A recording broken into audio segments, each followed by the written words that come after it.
नमस्कार दोस्तों। आज हम जिस विषय के बारे में चर्चा करने जा रहे हैं वह है ऋतुचर्या। ऋतु के अनुसार आचरण व आहार विहार करना ही ऋतुचर्या कहलाता है। जो पुरुष यह जानता है कि किस ऋतु में किस प्रकार का आहार विहार करना चाहिए, उसे ही आहार का फल प्राप्त होता है। एक योगाभ्यासी को भी इनकी जानकारी होनी चाहिए, क्योंकि ऋतु के अनुसार यदि आहार विहार नहीं किया जाता है तो शारीरिक अस्वस्थता के साथ साथ योगाभ्यास में भी बाधा हो सकती है। अतः ऋतु के अनुसार आचरण करना चाहिए। सामान्यतः पूरे वर्ष में 3 ऋतुओं में विभाजित किया गया है, जिसमें पहला है शीत, ग्रीष्म और वर्षा। अब इन ऋतुओं में सूर्य द्वारा काल विभाजन किए जाने के कारण 2 आयन हैं। पहला दक्षिणायन और दूसरा है उत्तरायण। अब इन 2 आयानों के योग से एक वर्ष बनता है। अब उत्तरायण में सूर्य कर्क रेखा की ओर बढ़ता है तथा दक्षिणायन में सूर्य मकर रेखा की ओर बढ़ता है। इस प्रकार क्रमशः उत्तरायण में 3 ऋतुएं, शिशिर, वसंत, ग्रीष्म तथा दक्षिणायन में वर्षा, शरद और हेमंत होती है, और प्रत्येक ऋतु 2-2 मास की होती है। जैसे दक्षिणायन में वर्षा, शरद और हेमंत। वर्षा, शरद और हेमंत ऋतु होती है।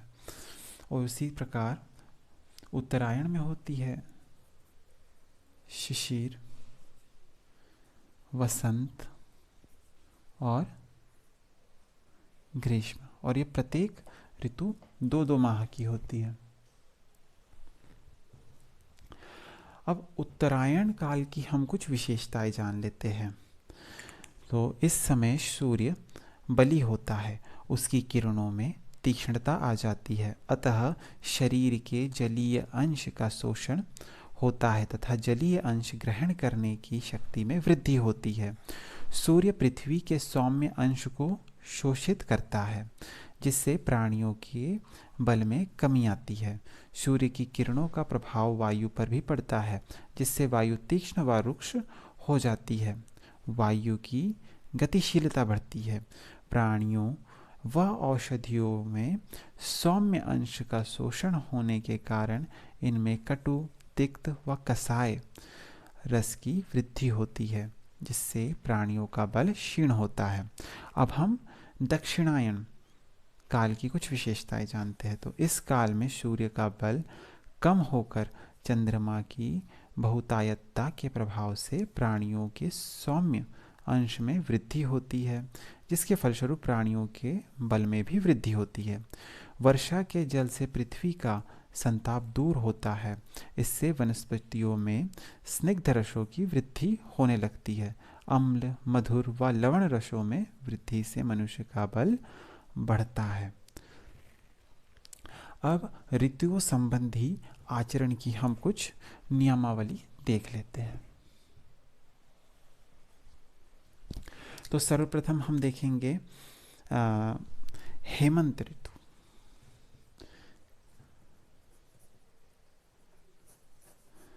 तो इसकी विशेषताएं हम जान लेते हैं। अब इस ऋतु में शीत अधिक पड़ने तथा शीतल वायु के स्पर्श के फलस्वरूप आभ्यंतर अग्नि के अंतर्मुखी होने से मनुष्य की जठराग्नि तीव्र हो जाती है तथा मनुष्य अधिक तथा गुरु पदार्थों को पचाने में सामर्थ्यवान हो जाता है। बढ़ी हुई अग्नि के योग्य आहार न मिलने के कारण धातुओं का क्षय होकर शरीरस्थ वायु प्रकोपित होती है। अब इस ऋतु में कफ का संचय तथा पित्त का प्रशमन होता है।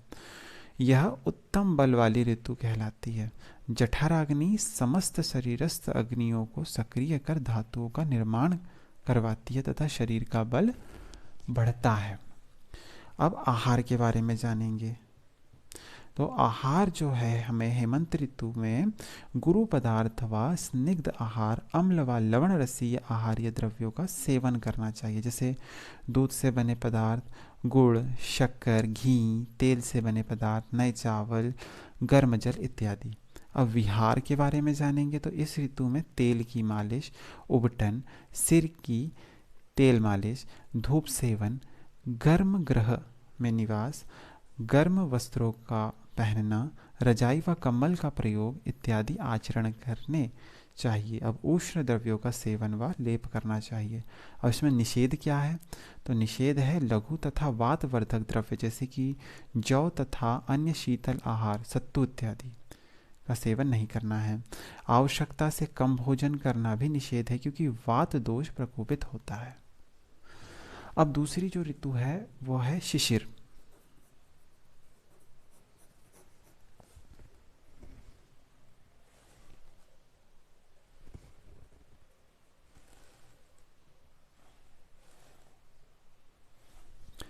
तो हम इसकी विशेषताएं जान लेते हैं। शीत की अधिकता, चारों दिशाएं वर्षा वायु से व्याप्त हेमंत ऋतु की तुलना में सूर्य की किरणों से इस ऋतु में रुक्षता, कफ का संचय तथा वात का शमन होना। अब आहार के बारे में जानते हैं तो जठराग्नि की तीव्रता के कारण स्निग्ध तथा गर्म भोजन का सेवन, वात शामक आहार। और विहार क्या करना है इसमें? तो शीत से बचाव हेतु गर्म गृह में निवास, कम्बल, रजाई, ऊनी वस्त्रों का प्रयोग, शीतल वायु से बचाव। अब निषेध क्या है? तो वह है लघु द्रव्यों तथा कटु, तिक्त, कसाय, रस रूपी आहार्य द्रव्यों व शीत वीर्य पदार्थों के सेवन से बचना चाहिए।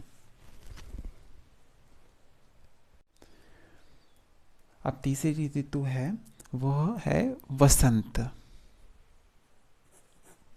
तो इसकी जो विशेषता है अब हम जानते हैं।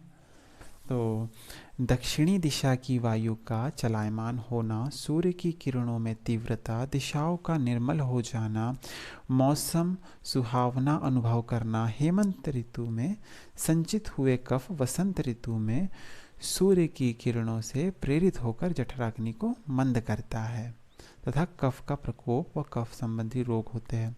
अब इसमें हमें आहार क्या करना है? तो कफ नाशक भोज्य पदार्थ जैसे जौ, गेहूँ, मूंग, मधु इत्यादि का प्रयोग, कांजी पेय व आसव या अरिष्ट का सेवन। अब विहार क्या करना है? तो कफ नाशक पंचकर्मों व षटकर्मों का उपयोग, कफ प्रकोप शांति हेतु व्यायाम, उबटन का प्रयोग, सुखोष्ण जल से स्नान, प्रातःकालीन भ्रमण इत्यादि। निषेध जो है वह है कि गुरु, अम्ल, स्निग्ध तथा मधुर अन्नपान व कफवर्धक द्रव्यों का सेवन निषेध है। दिन में सोना अहितकर है। अब अगली जो ऋतु है वह है ग्रीष्म ऋतु। तो अब हम ग्रीष्म ऋतु की विशेषताएं जान लेते हैं। तो ज्येष्ठ और आषाढ़ मास में आगमन होता है इसका। सूर्य किरणों की तीक्ष्णता व प्राणियों के स्नेह अंग का शोषण होता है। शरीर रुक्षता में वृद्धि हो जाती है। दुखदायक लू का चलना व स्वेदोत्पत्ति होती है। अब आहार हमें किस प्रकार लेना है ग्रीष्म ऋतु में? तो मधुर आहार तथा शीतल अन्नपान का सेवन जैसे मीठा सत्तू, जठराग्नि कम होना, दूध युक्त चावल इत्यादि हमें आहार में लेना।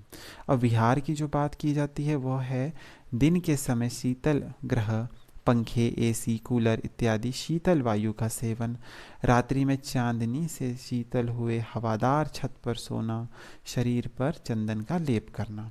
अब निषेध क्या है? आसव और आरिष्ट का सेवन, कटु, लवण, अम्ल रस का अधिक सेवन नहीं करना है। व्यायाम का अधिक सेवन, लू व तेज धूप में घूमना हमें नहीं करना है। तो यह ग्रीष्म ऋतु के लिए कुछ निषेध बातें हैं। अगली जो ऋतु है हमारे पास वह है वर्षा ऋतु। तो हम इसकी सबसे पहले विशेषताएं जान लेते हैं। सावन व भादों में आगमन इसका होता है। सूर्य का दक्षिणायन में होना प्रारंभ हो जाता है। चंद्रमा के बल में वृद्धि व सूर्य के बल में कमी आने लग जाती है और जठराग्नि का विकृत होना प्रारंभ हो जाता है। अब आहार हमें क्या करना है वर्षा ऋतु में? तो अग्नि दीपक द्रव्यों का सेवन, मधु का सेवन, वर्षा के शीत वाले दिनों में अम्ल और लवण रस वाले आहार्य द्रव्यों का सेवन, स्नेह द्रव्यों का सेवन, पुराने गेहूं व चावल का प्रयोग, मूंग के जूस का सेवन। अब जल को उबालकर ठंडा करके पीना। और विहार क्या करना है? तो हल्के वस्त्रों को पहनना है।